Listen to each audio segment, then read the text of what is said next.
Natalia stood tall in her hazer, heels sharp on the pavement, chin lifted like a queen. In front of her, a frail woman in a tattered, dusty gown clutched her stomach. A breeze swept dust across the compound. Somewhere, a car door slammed. The security man at the gate, broad-shouldered, usually bald, looked down, shame on his face. In the company, people had also said she was proud. But this was beyond what anyone expected. The woman's lips trembled. "My name is Margaret," she whispered, steadying herself on the gate rail. "If your father failed you and you chose to be lazy, why should I carry your life on my back?" Engineer Raymond, the operations manager, stepped forward. He wore a simple navy shirt, sleeves rolled, ID card on a lanyard. His eyes were hot with anger. "How dare you, Natalia," he said. "Sir, I see is. Do you know who she is?" Ramon's voice shook the morning. "This woman is our new CEO." Gasps jumped from mouth to mouth. Even the guards looked up sharply. Raymond pointed to the frail woman. "Madame Margaret, the person you just mocked, is the owner of this company. After the death of Chief Inner, may his soul rest, his will passed, and to his goddaughter, Margaret." A bird took off from the company sign, wings flapping hard. Natalia's pride cracked like glass. Color left her cheeks. She looked again at the woman's trembling hands. Signs of a long road walked on purpose. Her throat went dry. I didn't know," she stammered. "You thought your talent covers your character. It doesn't." He turned to the security team. "Prepare her dismissal letter.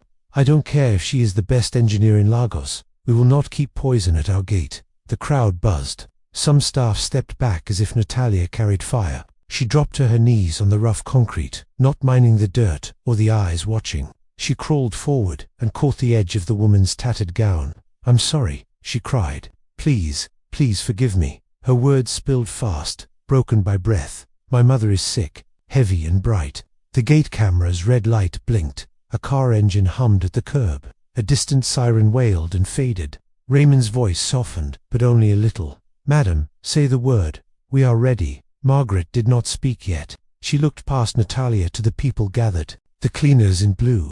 The receptionist with her hands pressed together. The young developers behind the glass. She saw fear. She saw anger. She saw hope. She turned back to Natalia. "What is your mother's name?" "Adana," Natalia whispered. "She is all I have."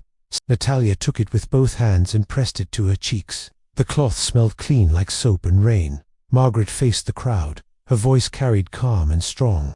"It is character. It is how we treat people when we think no one is watching. You saw me when I looked like no one."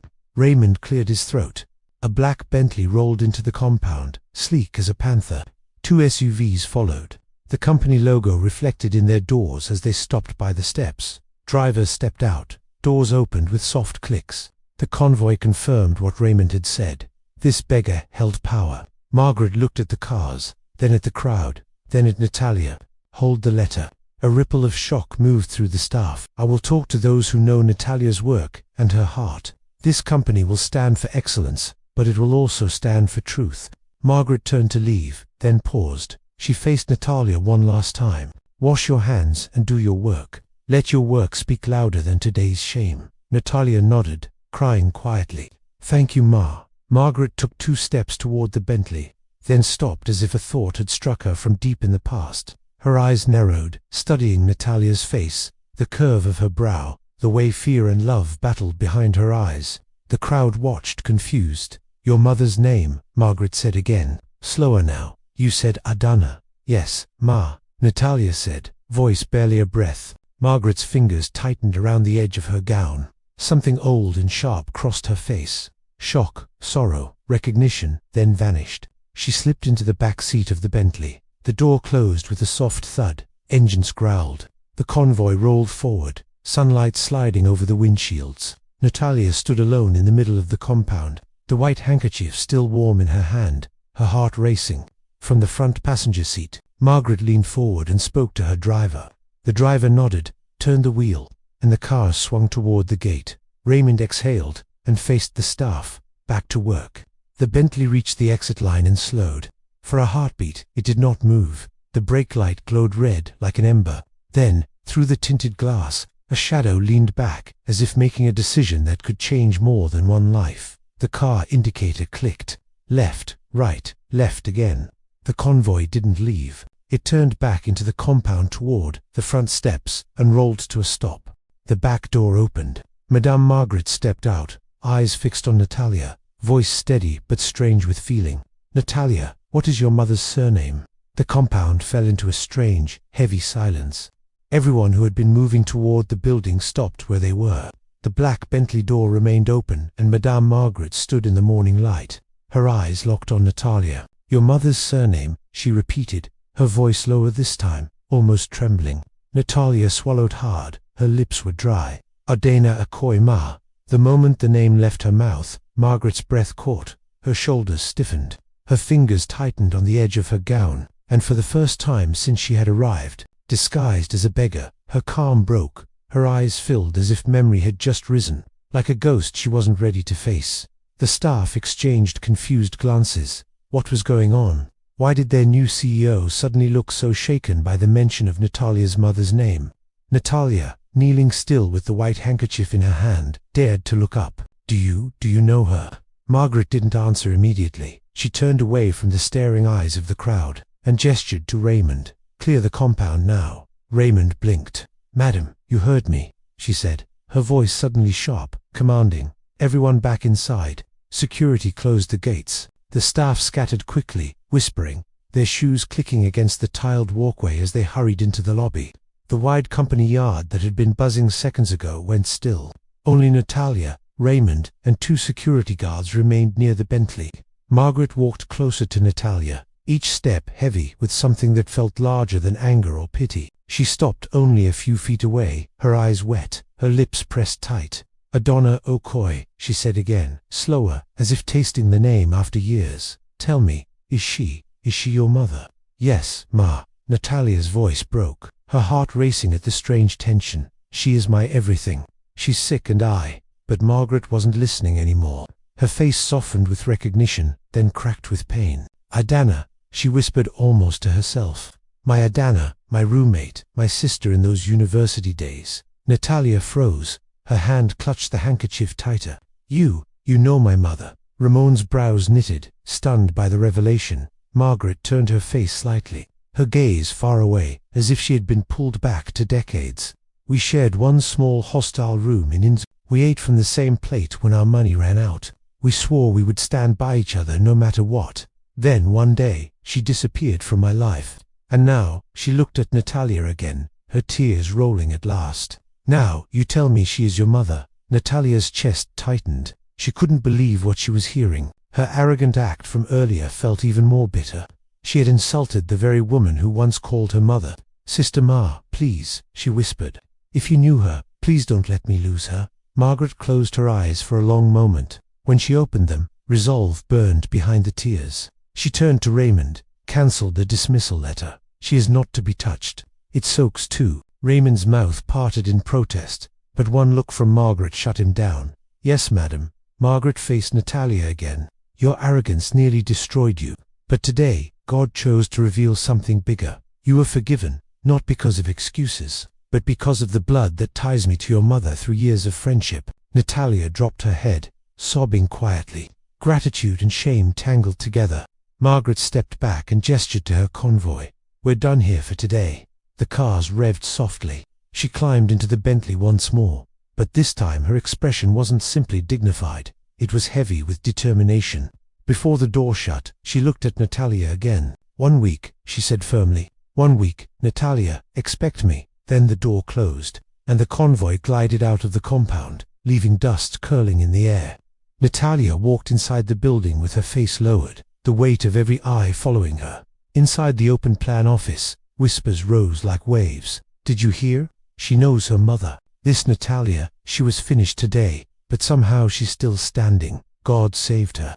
Natalia sat at her desk, her fingers trembling above her keyboard. She tried to focus on her lines of code, but her mind kept replaying Margaret's words. 1 week. Expect me. Why would the CEO come looking for her in 1 week? Did she really mean it? Or was it a test to see if she would change? Her chest tightened at the thought of her mother, frail and coughing in their modest bungalow downtown.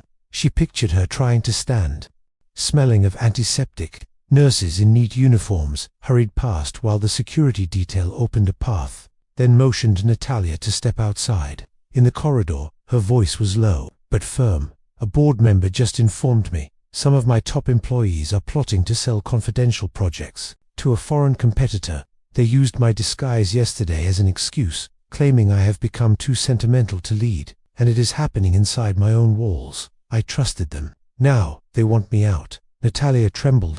Only yesterday she was the one on the edge of being thrown out. Margaret turned sharply, her eyes boring into hers. Listen to me. What you did yesterday showed me your weakness, but tonight I see a different fire in you.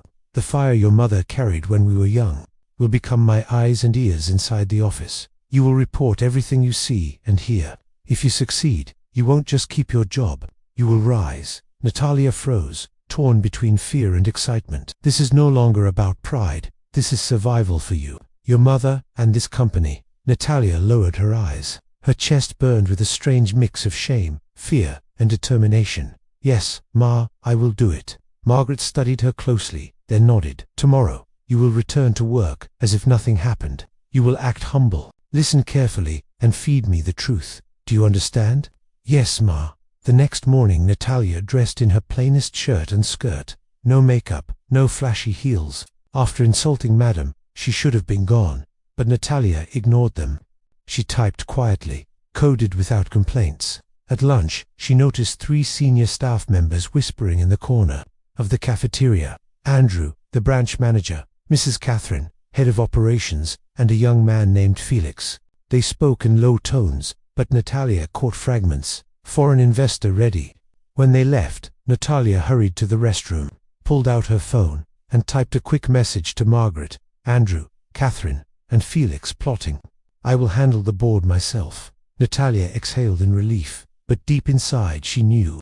That evening she rushed to the hospital. Adana looked stronger already, smiling faintly as she sipped tea. Nay, you look calmer today, she said. Natalia forced a smile. I'm trying, Mama. Things at work are different now. Adana touched her hand. Remember, arrogance breaks a person, but humility opens doors. Whatever you do, do it with wisdom. Natalia nodded, though she dared not reveal the truth. Of her secret mission, she didn't want to worry her mother. Minutes later, Margaret entered the room, her presence filling it. She smiled briefly at Adna, then turned to Natalia.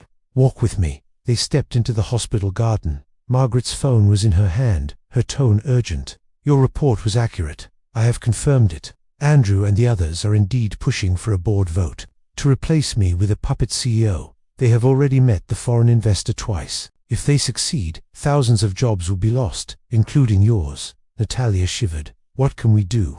Margaret's eyes gleamed with determination. Expose them, but not yet. First, we must gather undeniable proof. She looked straight at Natalia, her voice sharp. Tomorrow you must find out where their next secret meeting will be. That information will decide the fate of this company. Natalia's heart skipped. Could she really do this? She was only a junior software engineer, yet suddenly she was being trusted with something that could topple giants.